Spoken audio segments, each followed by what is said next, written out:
Haleluya, haleluya. Tuhan sertamu. Inilah Injil suci menurut Matius. Demikianlah Tuhan. Pada waktu itu tampillah Yohanes Pembaptis di padang gurun, Yudea, dan memberitakan, "Bertobatlah sebab kerajaan sorga sudah dekat." Sesungguhnya dialah yang dimaksudkan Nabi Yesaya ketika ia berkata, "Ada suara orang yang berseru-seru di padang gurun, persiapkanlah jalan untuk Tuhan, luruskanlah jalan baginya." Yohanes memakai jubah bulu unta dan ikat pinggang kulit, dan makanannya belalang dan madu hutan.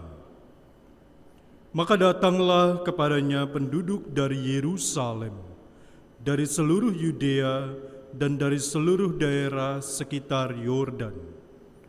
Lalu sambil mengaku dosanya, mereka dibaptis oleh Yohanes di sungai Yordan. Tetapi waktu ia melihat banyak orang Farisi dan orang Saduki datang untuk dibaptis, berkatalah ia kepada mereka, "Hai kamu keturunan ular beludak, siapakah yang mengatakan kepada kamu bahwa kamu dapat melarikan diri dari murka yang akan datang? Jadi hasilkanlah buah yang sesuai dengan pertobatan. Dan janganlah mengira bahwa kamu dapat berkata dalam hatimu, Abraham adalah bapa kami. Karena aku berkata kepadamu, Allah dapat menjadikan anak-anak bagi Abraham dari batu-batu ini. Kapak sudah tersedia pada akar pohon, dan setiap pohon yang tidak menghasilkan buah yang baik pasti ditebang dan dibuang ke dalam api. Aku membaptis kamu dengan air sebagai tanda pertobatan, tetapi Ia yang datang kemudian daripadaku lebih berkuasa daripadaku, dan aku tidak layak melepas kasutnya. Ia akan membaptiskan kamu dengan Roh Kudus dan dengan api. Alat penampi sudah di tangannya. Ia akan membersihkan tempat pengirikannya dan mengumpulkan gandumnya ke dalam lumbungnya. Tetapi debu jerami itu akan dibakarnya dalam api yang tidak terpadamkan. Demikianlah sabda Tuhan. Syukur.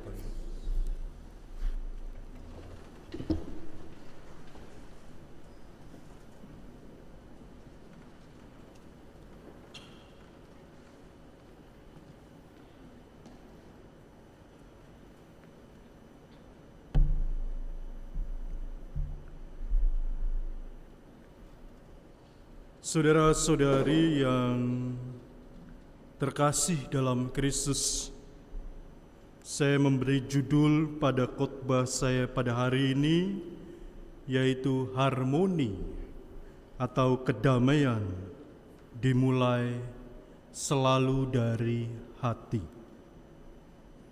Saudara-saudari, bacaan pertama Nabi Yesaya hari ini melukiskan sebuah gambaran yang begitu indah, yaitu serigala tinggal bersama domba.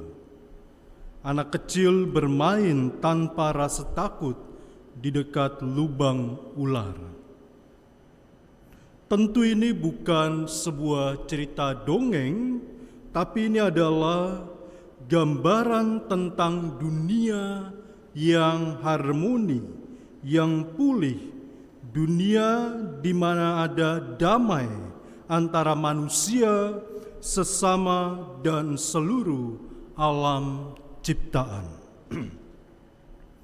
Kita semua tentu merindukan dunia yang semacam ini, Kita ingin sekali hidup damai, dan kita ingin dunia tanpa kekerasan dan tanpa kebencian. Kita ingin bahwa bumi yang sejak awal diciptakan begitu indah, ya, terpelihara dengan baik.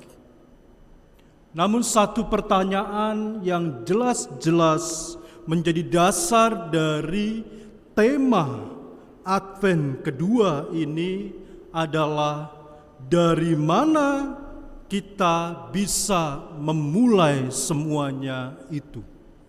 Ya. Seringkali kita berpikir bahwa semuanya harus berubah di luar diri kita terlebih dahulu. Pemerintah harus berubah, tangkap itu 3 menteri yang menjadi dalang di balik kerusakan lingkungan di Sumatera. Pemerintah harus berubah, ya.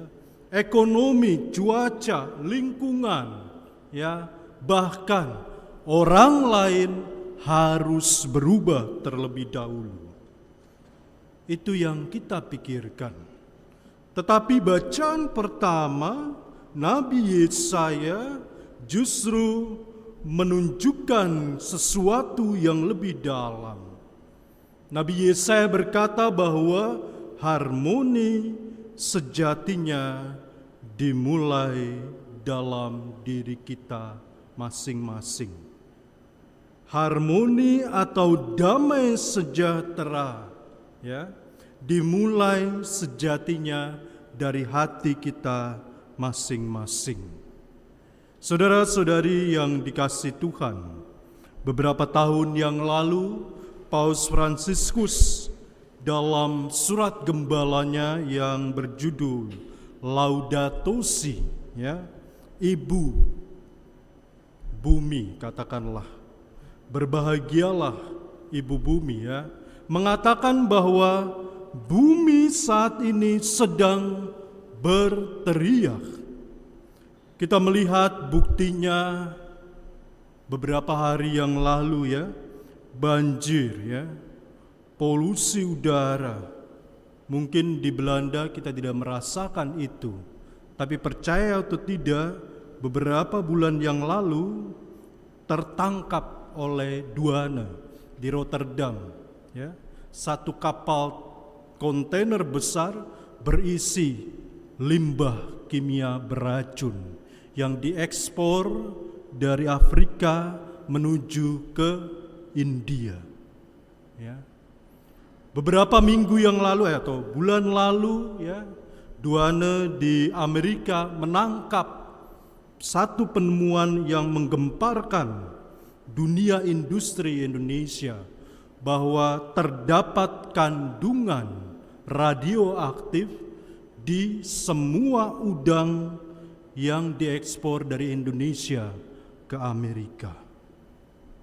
Itulah dunia kita hari ini. Ya. Tidak hanya itu, perubahan iklim, ya, hutan gundul. Tetapi Paus Fransiskus juga berkata, belasan tahun yang lalu bukan hanya bumi yang menjerit kesakitan, tetapi justru yang menjerit kesakitan adalah orang-orang kecil. Orang-orang kecil pun menjerit karena merekalah yang paling menderita akibat semua kerusakan yang dibuat oleh orang-orang atau katakanlah manusia.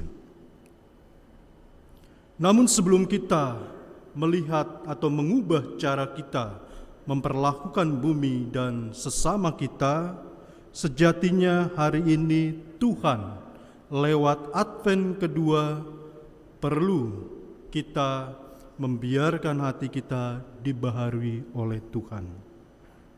Dalam Injil kita mendengar Yohanes Pembaptis hari ini berbicara tegas.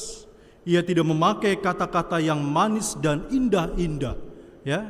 Dia mengatakan kepada orang-orang Farisi dan orang-orang Saduki yang datang ingin dibaptis dan bertobat kepada Yohanes Pembaptis. Dia mengatakan, "Hai keturunan ular beludak." Ya. Saya kalau dikatain gitu juga sakit hati ya. Kalau kita mau datang dengan maksud baik ya, dengan sukacita kita mau bertobat, tapi Yohanes Pembaptis justru mengatakan, "Hai keturunan ular beludak." Ya. Inti dari perkataan Yohanes Pembaptis adalah hasilkanlah buah yang menunjukkan bahwa kalian bertobat. Ya. Jadi menurut Yohanes Pembaptis, rupanya pertobatan itu bukan sekedar kata-kata, bukan sekedar doa, bukan sekedar pengakuan dosa, tapi buahnya apa? Ya. Tunjukkanlah, hasilkanlah buah yang menunjukkan bahwa kita bertobat. Kita mau merubah diri kita mau merubah dunia dan segala isinya. Ya. Artinya perubahan nyata sejatinya bukan hanya niat baik, tapi dilihat dari hasil yang kita dapatkan dari pertobatan itu. Dan bagi Yohanes, pertobatan bukan hanya persoalan bersalah sesaat, tapi arah baru dalam hidup kita. Pertobatan adalah ketika kita berani berkata dalam hati, "Tuhan, Engkau bukan bagian kecil dalam hidupku, Engkaulah pusat hidupku."